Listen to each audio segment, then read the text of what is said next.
Prenons pour exemple le cas du Seigneur Jésus. Il était né de l'Esprit, et nous n'avons aucune raison de penser que l'Esprit de Dieu n'ait pas été avec lui. Dès son enfance, pendant le long silence de ses 30 premières années.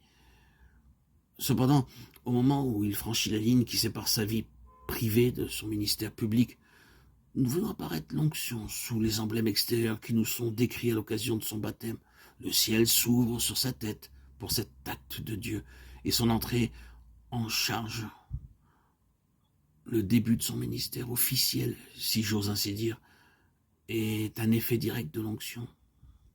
C'est à ce moment-là, et en vertu de cette onction, que sa vocation céleste commence à se traduire par des actes. Il est toujours ainsi.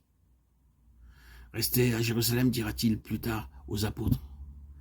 Et malgré tout ce qu'ils ont accumulé de connaissances au cours des quelques années qu'ils ont passées dans la compagnie de Jésus, malgré la mission formelle qu'ils ont reçue pour le monde qui les attend, ils sont incapables de faire un pas jusqu'au jour où le don de l'Esprit leur est accordé à la Pentecôte.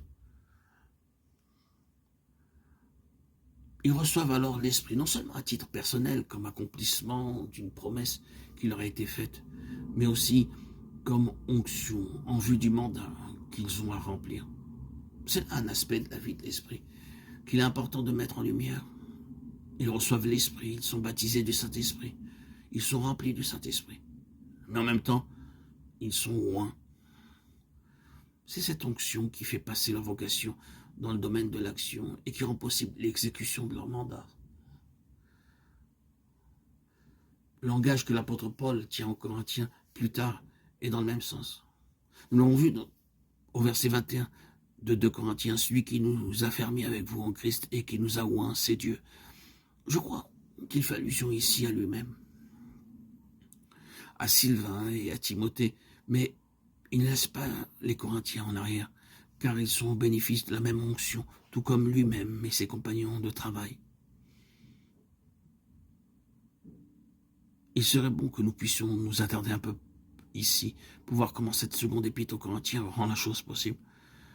La première lettre est corrective, la seconde est constructive. Dans la première, l'apôtre s'emploie à renverser de fausses notions, et c'était nécessaire. Dans la seconde, il reconstruit. À Corinthe, le Seigneur n'avait pas toute la place qui aurait dû lui revenir. La première lettre représente de la part de l'apôtre un effort de mise au point. La seconde, au contraire, nous met en présence d'une église qui a mis bon ordre à ses affaires et qui peut en conséquence recevoir une mission. C'est le service, vous ne l'ignorez pas, qui transparaît au travers de cette deuxième épître.